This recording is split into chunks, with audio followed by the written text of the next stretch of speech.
¿Qué tal? Buenos días. Iniciamos a esta hora Telenoticias Parlamento, un programa en el que analizamos cada semana la actualidad política de las islas con especial atención, eso sí, a la actividad en el Parlamento de Canarias. El desempleo vuelve a estar en el centro de todas las miradas. El Día del Trabajador se ha celebrado por primera vez en la historia con 6 millones de parados, 385.000 de ellos en este archipiélago. El gobierno canario habla del fracaso absoluto de las políticas del Partido Popular. Los sindicatos muestran su malestar con ambas administraciones. Este es nuestro sumario. La gestión de los aeropuertos canarios ha sido uno de los temas abordados en comisión parlamentaria. El consejero de Transportes, Domingo Berriel, ha dicho que el gobierno canario está en contra de su privatización y ha reiterado que el Ejecutivo recurrirá ante el Tribunal Constitucional si el Estado renuncia a su gestión. Si usted quiere conocer por dentro la Cámara que representa a todos los canarios, puede hacerlo cada sábado por la mañana. Además de visitar muchas de sus estancias, descubrirá el importante legado artístico que guardan sus muros. En un momento les contamos más detalles. Y en nuestra sección semanal El Rincón conoceremos el lugar preferido de la Cámara Autonómica del periodista de la cadena SER, Héctor Palmero. Luego lo vemos.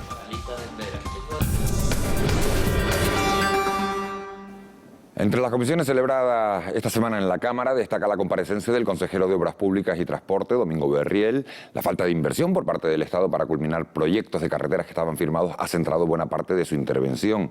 Berriel mostró su rechazo a instalar peajes para financiar esas carreteras. El consejero también explicó la decisión del gobierno canario de recurrir ante el Tribunal Constitucional la gestión de sus aeropuertos si el Estado llegara a renunciar a ella. Con este anuncio, el Ejecutivo canario se posiciona ante una posible privatización de AENA. Los aeropuertos canarios se encuentran entre los más rentables del Estado. Solo el 15% de los 48 aeropuertos que gestiona AENA obtuvo beneficios durante 2011. El gobierno considera que AENA ha emprendido un proceso de privatización parcial y ha mostrado su oposición a que este modelo se aplique a la red de aeropuertos canarios. Así lo transmitió en la reunión que se produjo el pasado 22 de marzo con el secretario de Estado de Transportes sin que se alcanzara acuerdo alguno al respecto. Cuando el Gobierno de España plantea de que existe moderación de precio y normalidad, es que está fuera de la realidad absolutamente. Está fuera de la realidad porque todos sabemos, todos los canarios saben que hay menos frecuencia, hay menos ruta, los precios se han disparado de una manera importante en los últimos meses. ¿O a ustedes, señorías, les parece razonable que en un destino turístico como Canarias tengamos los aeropuertos cuyos espacios aeroportuarios, las zonas de estancia de los pasajeros no tengan servicios? Y no tienen servicios por los precios que establece AENA para que las empresas puedan ubicar esos espacios. Y hay aeropuertos que no tienen un cajero automático en una tienda. El Grupo Popular acusó al gobierno de buscar el enfrentamiento con el Estado. A ustedes no les preocupa el transporte en Canarias. Lo que buscan es otro tema más de enfrentamiento con el Estado. Y usted fue a esa reunión en Madrid a buscar más enfrentamiento. Porque si realmente le interesa el transporte en Canarias, señor consejero, le diré que cuando los canarios tenemos que salir de nuestra isla para ir al médico, a estudiar, al fallecimiento de un familiar o por trabajo, lo hacemos mayoritariamente 6 millones de desplazamientos a otras islas. La sociedad canaria tiene capacidad suficiente para desarrollar perfectamente esa competencia y como el Estatuto de Autonomía se la otorga en el caso de que el Estado no se la reserve de forma directa, pues lo que le hemos dicho al Estado precisamente por esa lealtad institucional, ponérselo muy claro de manifiesto de principio, que no estamos de acuerdo con el modelo que están proponiendo para Canarias. Berriel expresó también la postura del gobierno sobre la posibilidad de que se instalen peajes en las carreteras canarias. El consejero descartó que las islas reúnan los requisitos necesarios para permitir el uso de peajes. Probablemente muchos de ustedes recuerden las impactantes imágenes que dejó en las islas un temporal de lluvias torrenciales en febrero de 2010. Pues bien, esta semana la Comisión de Servicios Sociales ha repasado lo ocurrido y ha explicado la situación actual de las personas afectadas y de ayudas de emergencia que se habilitaron para que pudieran salir adelante. 601 personas han solicitado acogerse a las ayudas en materia de vivienda que establecía el decreto 12/2010 de medidas urgentes para reparar los daños producidos por las lluvias. 90 solicitudes fueron concedidas y de estas 61 han sido ya abonadas. Tanto el grupo mixto como el socialista manifestaron su sorpresa al conocer las cifras. Me llama la atención que de 601 solicitudes solo tengan derecho 90. Habla usted de cuestiones que tienen que ver con que no presentan toda la documentación. Yo creo que aquí hay un elemento importante de atención al ciudadano y de información al ciudadano. El decreto debería ser lo suficientemente claro. Lo que me asombra de la contestación que usted ha dado aquí es la cantidad de solicitudes que pidieron, personas que pidieron pues acogerse a ese decreto y las pocas concedidas, no sé en qué va. Mientras el Grupo Popular se mostró crítico con la gestión de las solicitudes, el Grupo Nacionalista apuntó a dificultades en materia presupuestaria. Es un problema presupuestario y un problema presupuestario que es una consecuencia más de los errores de la política que está imponiendo esta comunidad por parte del Gobierno de España. Política que solo apuesta por buscar una salida a la crisis mediante un brutal ajuste en el gasto. Sí, señora diputada. Estas ayudas no son limosnas que hace el Gobierno de Canarias cuando considera oportuno. No, señora consejera, no. Estas ayudas son derechos que ustedes, el Gobierno de Canarias, vulneran de manera sistemática. Las administraciones públicas, como usted sabe, tienen la obligación de resolver y además hacerlo en plazo. La consejera defendió la claridad de los términos del decreto y destacó los requisitos establecidos para la concesión de ayudas. El decreto dice que se ayudará con una cantidad económica a las personas cuyos ingresos no superen los 41.000 euros. Todo el que solicite una ayuda por encima de esa cuantía no le corresponde, señorías. Y no es insensibilidad del Gobierno, creo que eso queda manifiesto. Además, el Gobierno también dice, el decreto también dice, a aquella persona que se haya visto afectada su primera vivienda, no su segunda o tercera vivienda. Rojas hizo también referencia durante la comisión a la situación de los fondos para el transporte de los deportistas canarios. La consejera garantizó los traslados dentro del archipiélago y anunció contactos con el Consejo Superior de Deportes para conocer las posibilidades de financiación en los viajes fuera de Canarias. El Parlamento de Canarias atesora un importante patrimonio artístico que incluye obras de autores tan reconocidos como el pintor y político tinerfeño Pedro González o el escultor gran canario Martín Chirino. El propio edificio que acoge la Cámara Regional fue construido en 1883 como sede de la Sociedad Musical Santa Cecilia. Les contamos qué hacer si desean visitarlo. El número 7 de la calle Teobaldo Power abre sus puertas cada sábado entre las 10 de la mañana y las 2 de la tarde. El hemiciclo, donde se reúne el Pleno del Parlamento, es el lugar que despierta mayor interés entre los visitantes. A simple vista más pequeño de lo que veía en la tele, más acogedor también, ¿verdad? Y la sala, sobre todo me ha llamado la atención las obras de arte que hay, ¿no? Hay un legado pictórico bastante importante y que me ha llamado la atención sobre todo el techo del hemiciclo. La pintura es un lienzo superpuesto. Lo pintaron 4 autores de la época. Si os fijáis en el techo es por eso que están los autores de la música, porque era el objeto social de la Sociedad Filarmónica Santa Cecilia.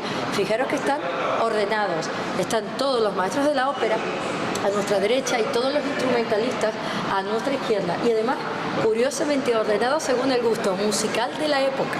Me parece muy bien, ¿no?, que todos los sábados de cada mes puedan venir la gente a conocer el órgano, la cámara que nos representa a todos los canarios y así conocer sus funciones y cómo se trabaja en ellas. También es posible realizar visitas guiadas en grupo los lunes, martes y viernes por la mañana. Cualquier entidad interesada puede dirigir su solicitud a la Unidad de Protocolo, Relaciones Públicas y Conservación del Parlamento de Canarias.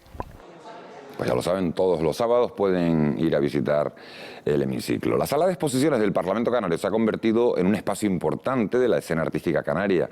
Desde hace unos días se puede ver allí parte de la obra de Juan Masuelas, un pintor especialmente implicado en la defensa del paisaje y de la historia del archipiélago. Hemos hablado con él para conocer un poco más sus intereses artísticos. Organizada por el Servicio de Actividades Institucionales en conjunción con el Centro de Iniciativas Turísticas, la sede del Parlamento Canario y más concretamente su sala de arte acoge estos días una impresionante muestra del talento de Juan Masuelas, uno de esos artistas que hacen fácil lo difícil. Trazos y colores muy estudiados que transmiten sensaciones definidas y ancladas en nuestro paisaje. Lo típico, lo comercial, lo tal no me ha gustado nunca. A mí me gusta más una pintura pensando más en la técnica y en conocimiento antiguo de lo que es la técnica de la pintura. estoy empleando siempre ahora, un año para aquí, la técnica del temple. Con agua destilada hago lo que es el boceto y después ya cuando está seco con el óleo le doy el carácter. Masuelas, de origen catalán pero asentado en las islas desde su infancia, realizó sus primeras exposiciones en la década de los 70. En esta ocasión ha reservado un lugar especial a un único retrato, un cabrero popular por vivir en las cañadas y que parece seguir vigilando ahora la tierra donde pasó su vida.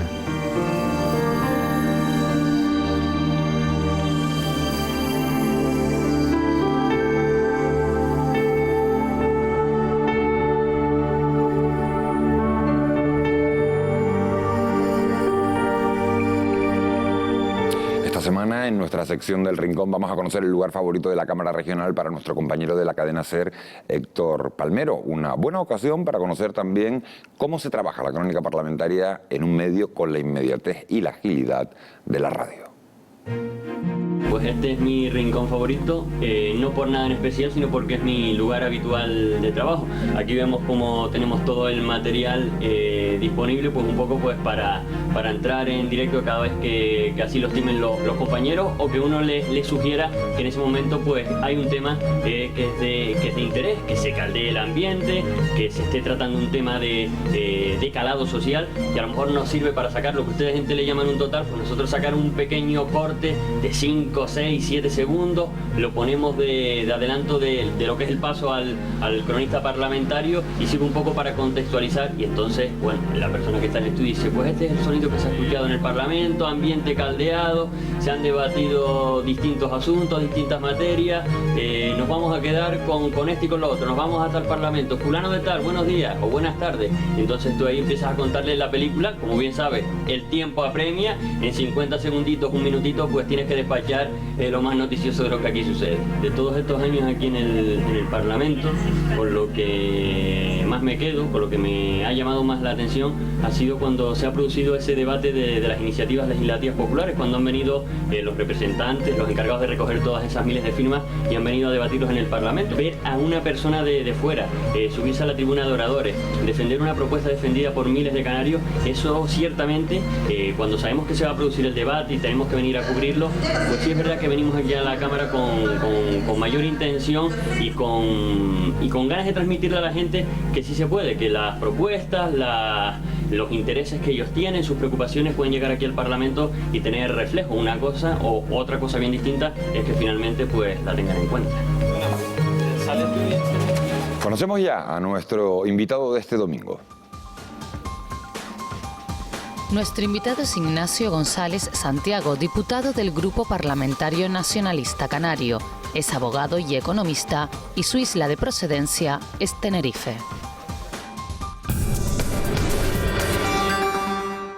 Bueno, pues con nuestro invitado de hoy hablaremos de la actualidad parlamentaria, pero también de lo que ha sido sin duda la noticia de esta semana, esas concentraciones que se han celebrado con motivo del Día del Trabajador, del día 1 de mayo. Miles de canarios han salido a las calles este miércoles en el que se ha reivindicado el empleo. En todas las islas se han celebrado protestas, las más numerosas en las dos capitales canarias. Los sindicatos convocantes, UGT y comisiones obreras, han insistido además en que se garanticen los derechos sociales.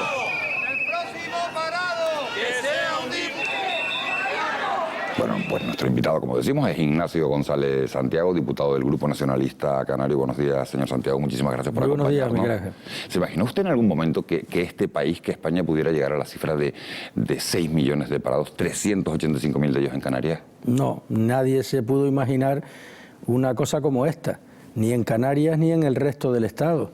Yo creo que la crisis ha golpeado mucho más fuerte y más profunda en Canarias y en el resto del Estado que en el resto del mundo.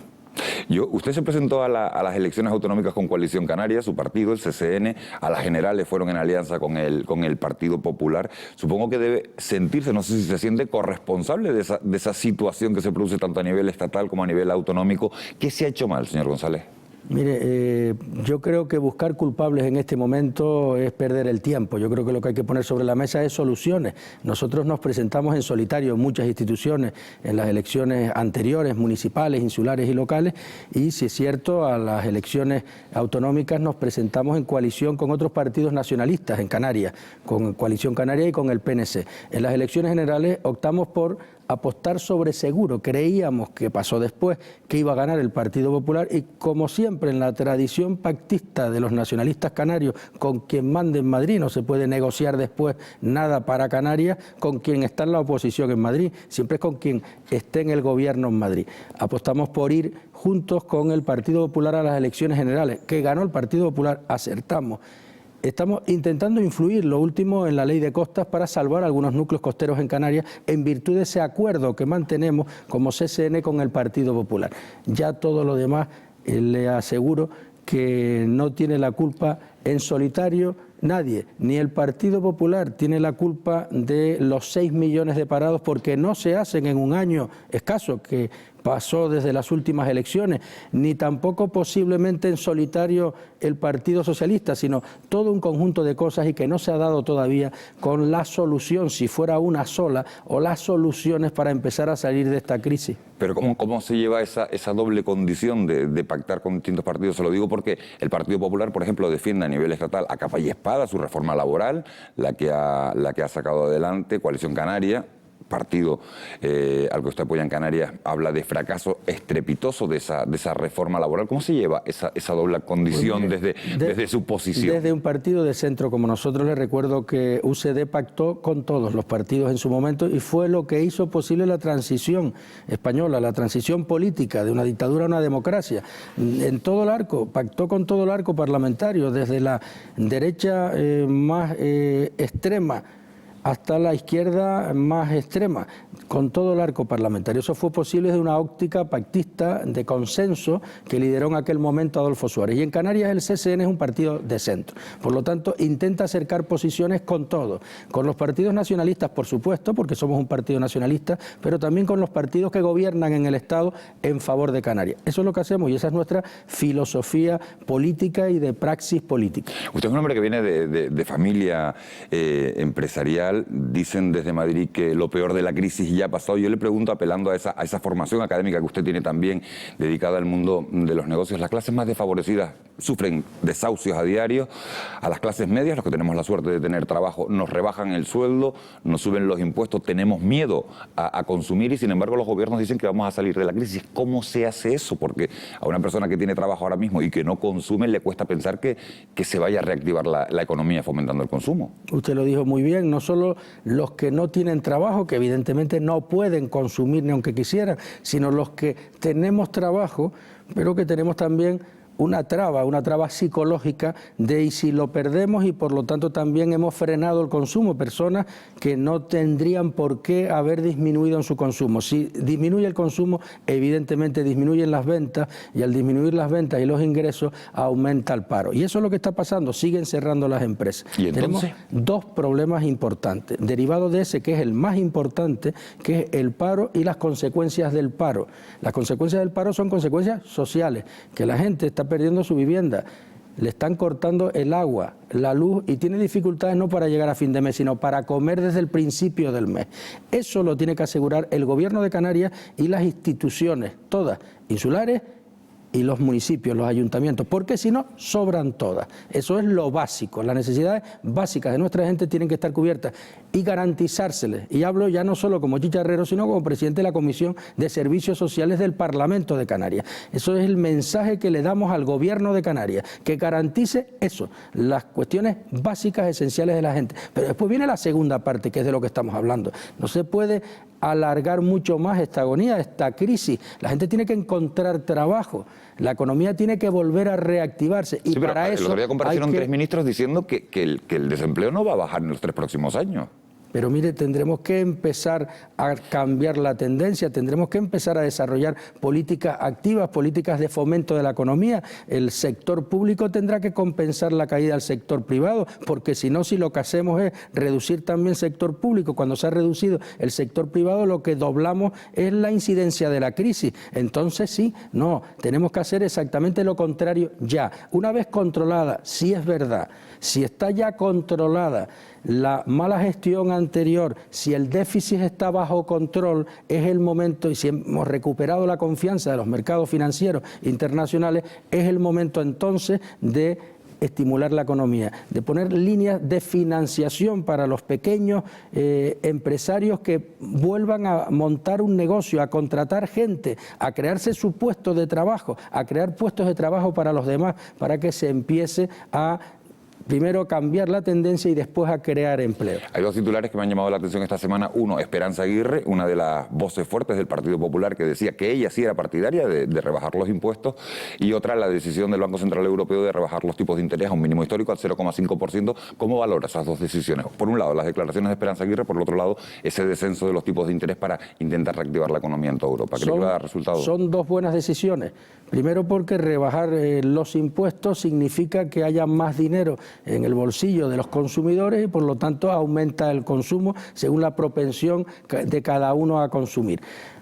Esa es una buena medida, acompañada del aumento también del gasto en inversión, el gasto público en inversión, el productivo, no el que sobra, el que tenemos que reducir siempre, no solo en la crisis, acompañado de ese gasto público productivo que realice obra pública, que además es beneficiosa y estimula el sector de la construcción. Eso tiene que ir simultáneamente. Y después la bajada de los tipos de intereses. Aparte de aliviar a la gente en su hipoteca, tiene otra función, que es la función de estimular la inversión privada. Es importante que se rebajen los tipos de interés porque aumenta, por lo tanto, la inversión, la financiación es más barata y se crean puestos de trabajo.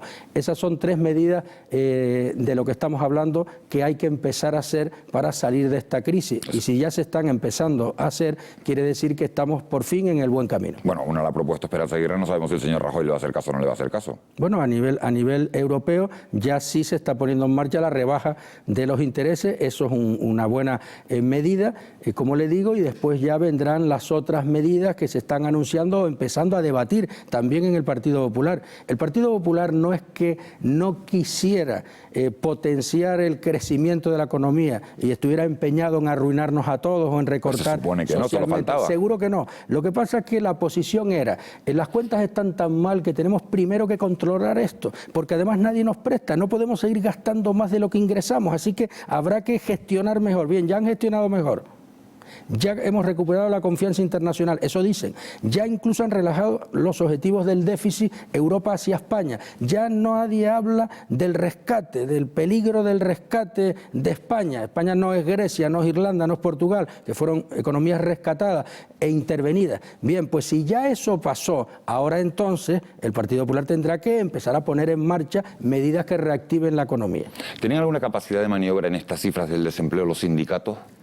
Sí, los sindicatos. Hemos visto imágenes antes de esas manifestaciones del 1 de mayo. Tampoco ha salido mucha más gente que en años anteriores. A lo mejor porque la gente, yo no sé si tiene la sensación de haber tirado la toalla por completo o confiar en esa capacidad de maniobra que puedan tener las organizaciones sindicales. No, lo que pasa es que los sindicatos representan en este momento más que el trabajo, más que el día del trabajo, lo que estaban manifestándose la gente que convocaron los sindicatos es por el no trabajo. Era el día con los datos que usted anunciaba al principio, que decía, que hablaba de más de casi 400.000, más de 380.000 canarios y canarias en paro, o cerca de 6 millones ya más de parados y paradas en toda España. Esto más que el día del trabajo era el día del paro. Así que, como usted comprenderá, pues bastantes problemas tiene la gente como para encima salir a celebrar nada. Esto no es el día del trabajo, es el día de la mayor desgracia social posiblemente de la historia reciente de España. Así que no están las cosas como para celebrar absolutamente nada, ni el día del trabajo, porque parece hasta una paradoja. De todas maneras, hemos visto esta semana también declaraciones del ministro de Energía, de Turismo, de Industria, José Manuel Soria, diciendo que Canarias va a salir, tiene posibilidades de salir de la crisis antes que el resto de las autonomías. El gobierno de Canarias dice lo mismo. Yo creo que prácticamente el único que coinciden, el señor Soria, con el gobierno de Canarias, pero el desempleo sigue rondando en este archipiélago el 34%. ¿En qué cree usted que se basan ellos para hacer esas afirmaciones? Yo creo que nada. Sinceramente, ¿son titulares de prensa? Sinceramente, no, el señor Soria vino a Canarias y se siente obligado a decir algo, no va encima a decir algo malo, pues dice algo bueno. Está bien que los políticos sean optimistas. La economía es una ciencia social, funciona también por la psicología. Si el empresario cree que las cosas van a mejorar, las expectativas favorables, a la inversión invierte y crea puestos de trabajo. Si el consumidor cree que su puesto de trabajo está asegurado y que va a mejorar su situación y no a empeorar, pues consume más, propensión marginal al consumo aumenta. Todo eso está bien y animar a la gente está bien y decirle lo que sí es verdad, que saldremos de esta seguro. Ahora que no tiene datos el señor Soria para anunciar lo que anunció y poco menos que ya íbamos a empezar a salir, etcétera, etcétera, eso también se lo digo yo que no es cierto, que no tiene ningún otro dato. Solo en ese sentido de animar a la gente y de que de esta se sale, seguro, pero hay que hacer más cosas. Yo le animo al señor Soria a apostar muy fuerte en la reforma de nuestro régimen económico y fiscal. Es ministro, pero es canario. Es de industria, energía y turismo, pero es canario. Así que se meta también en la economía de Canarias, que es lo principal, y que en la reforma del REF entre a saco en el gobierno de España. Entre a saco, porque esa sería la mejor manera de ayudar a Canarias a salir de esta. Y me estoy refiriendo a ampliar, por ejemplo, las actividades susceptibles de ser actividades desarrolladas por empresas SEC, de la zona especial canaria, a todas las actividades legales y a toda Canarias. Eso quiere decir que convirtamos a Canarias, no en determinados polígonos, en la zona SEC, en una zona de baja fiscalidad al 4%, sino a toda Canarias y a todas las actividades al 4%, para que como Irlanda, que hizo esto y es al 12% la fiscalidad en Irlanda, y comenzó a traer inversiones internacionales de todas partes. Usted que tiene una relación fluida, ¿y él qué le dice? Claro que lo ha hablado, pero tiene que mojarse. Ahora en el gobierno de España tiene que mojarse. No solo decir saldremos de esta, que eso por supuesto. ¿Y él qué le dice? ¿Que se va a mojar o que no se va a mojar? Que se moje. Él dice que se va a mojar. Espero que se moje. Ya el Parlamento aprobó con los votos también del propio Partido Popular, de su grupo, una propuesta de modificación del REF que amplía las actividades, que amplía las zonas, ya todo el archipiélago, etcétera, para poder atraer el capital internacional. Canarias tiene que convertirse en un polo de atracción de capitales, por lo menos del continente africano, convertirnos en el Banco de África. Esa es la manera de salir adelante. Nosotros tendríamos que ser la zona más rica de África con diferencia, porque además somos Europa y eso vale, estando en África, ser Europa, ser la Unión Europea. No lo hemos aprovechado. Aprovechemos con la modificación del REF y yo le pido públicamente al señor Soria que, aparte de darnos ánimo a todos cuando viene aquí los fines de semana, que está muy bien y se lo agradezco, que haga algo de verdad y que entre a saco a favor de Canarias en la modificación del REF, como salió del Parlamento de Canarias. Quedan 2 minutos de entrevista, señor González Santiago. ¿Sigue usted pensando que el petróleo es bueno para Canarias o considera que cualquier actividad que ponga en riesgo esa industria turística que nos ha dado de comer en las 3 últimas décadas puede ser peligroso? Mire, estamos pasando más hambre que nunca en las últimas décadas. Quiere decir que no hemos vivido solo del turismo, hemos vivido del turismo y de la construcción. 2 sectores de los cuales, productivos, de los cuales uno, la construcción, no volverá a contratar a nuestra gente en aquellas cantidades. La mitad del paro de Canarias, cerca de 400, ciento y tantos mil, casi 200.000 personas provienen del sector de la construcción, que no volverá a contratarla. Por lo tanto, tenemos que poner otro sector productivo, industrial también, sobre la mesa. Y si el sector energético, también el de la energía fósil, el del petróleo y el gas natural, es posible, hay que participar a saco, porque se crearían muchos puestos de trabajo y riqueza. Y mire, le pongo un ejemplo claro que lo va a entender todo el mundo. Noruega, conservan el medio ambiente, tienen turismo y tienen petróleo y gas natural. Irlanda, Inglaterra, estamos hablando de países de la Unión Europea. Claro que es posible compatibilizar turismo y petróleo y gas natural. No vamos a ser los más torpes de Europa. Yo pido apuntarnos a los más listos de Europa y aprovechar, si tenemos petróleo y gas natural, ser ricos y dejar de ser pobres. Yo creo que es que no hay más debate que ese.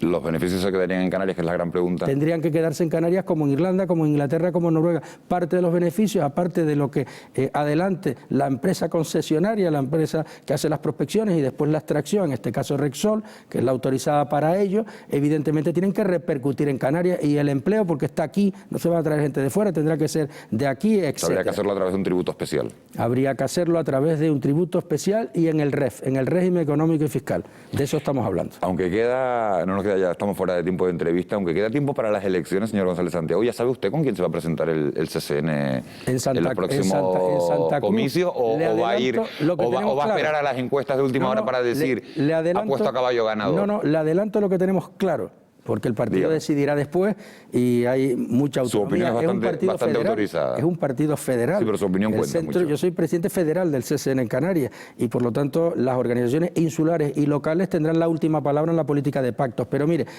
en Santa Cruz en particular, donde yo soy el candidato a la alcaldía, iremos en solitario. Santa Cruz de Tenerife irán en solitario. Esa ya está decidida y en asamblea. En las autonómicas a nivel regional no nos dicen, todavía faltan 3 años para las elecciones. El Comité Federal en su momento decidirá en las autonómicas y los comités insulares correspondientes decidirán en las insulares. A nivel regional no me lo dice. No, porque no lo hemos decidido. Sí se ha decidido en Santa Cruz. Creemos que Santa Cruz merece todo nuestro esfuerzo y que hay que echar el resto en Santa Cruz, y yo he aceptado la candidatura a la alcaldía de Santa Cruz en el 2015 ya, por lo tanto quiere decir que iremos en solitario en Santa Cruz. En el resto de las instituciones lo decidirá el partido y sus órganos competentes. Bueno, pues estaremos muy pendientes de esas decisiones del Centro Canario Nacionalista. Le invito, señor González Santiago, que se quede con nosotros un instante. Todas las semanas sometemos a otro diputado a un cuestionario bastante más personal. Son cuestiones que nos ayudan a conocer un poquito su lado humano. Lo vemos. Por un lado, mi propia vocación de servicio a lo público, soy funcionaria de carrera desde el año 89. En segundo lugar, pues la propuesta del Partido Popular para encabezar las listas por la circunscripción de la isla de La Gomera, mi isla. Y la tercera y más importante, la confianza de los gomeros en el proyecto político del Partido Popular, que obtuvimos el primer escaño en la historia del Partido Popular en la isla de La Gomera. Pues le puedo dedicar 12, 14 horas lo necesario. Trabajamos muchísimo preparando intervenciones en reuniones sectoriales y sobre todo 7 días a la semana de 12 a 14 horas. Indudablemente sí. No sé si lo ideal sería 2 legislaturas, 3 legislaturas, pero la limitación creo que sería un acierto. Pues yo creo que la primera herramienta es la que acabamos de mencionar, el limitar el tiempo en los cargos públicos, porque los políticos se van acomodando. No me gusta mucho la televisión, no la veo prácticamente, dedico más tiempo a leer, a estudiar y no tengo ningún programa favorito. Prácticamente utilizo internet y prensa, me gusta trabajar en silencio, me gusta mucho leer, me encanta la tortilla española y como buena gomera el potaje de berro. Muchas canciones, no podría decir una en concreto, cualquier canción que tenga contenido, que tenga mensaje, cualquier canción de ese tipo me gusta. No voy a misa los domingos, pero me confieso creyente, voy a misa siempre que puedo porque me reconforta muchísimo. Bueno, pues ya conocen un poquito mejor a esa diputada del Grupo Parlamentario Popular, a Milagros Bethencourt. Señor González Santiago, una de las preguntas a las que sometíamos a nuestra invitada, Milagros Bethencourt, era ¿cómo se puede cambiar la imagen de los políticos? ¿Usted cree que hay que cambiarla y cómo se podría cambiar? Sí, yo creo que sí. Yo creo que sí, yo soy la prueba de que es posible cambiarla y que tienen que cambiarla. Pues mire, no siendo tan acartonada, yo creo que los políticos somos personas normales y tenemos que actuar y hablar como personas normales y no pretender ser distintos al común de la gente y a veces cascarles unos rollos que no se los merecen. Yo creo que la gente lo que espera es que el político estudie el problema y le plantee una solución y la ejecute y se deje de rollos, y por eso la gente muchas veces se siente alejada de los políticos y por eso los políticos tienen algunos muy mala imagen. Señor González Santiago, ha sido un auténtico placer tenerlo esta mañana aquí en Parlamento, en Televisión Canaria, diputado del Grupo Nacionalista Canario, presidente federal del Centro Canario Nacionalista. Muchísimas gracias por la próxima ocasión. Agradecerles a ustedes también que hayan estado al otro lado de la pantalla e invitarles a que el próximo domingo estén también en el mismo sitio, a la misma hora. Gracias por su compañía. Recuerden que tienen una dirección de correo electrónico para ponerse en contacto con nosotros, parlamento@tvcanaria.tv, y cualquier sugerencia que nos quieran hacer llegar será, por supuesto, bien recibida. Que tengan ustedes un muy feliz día.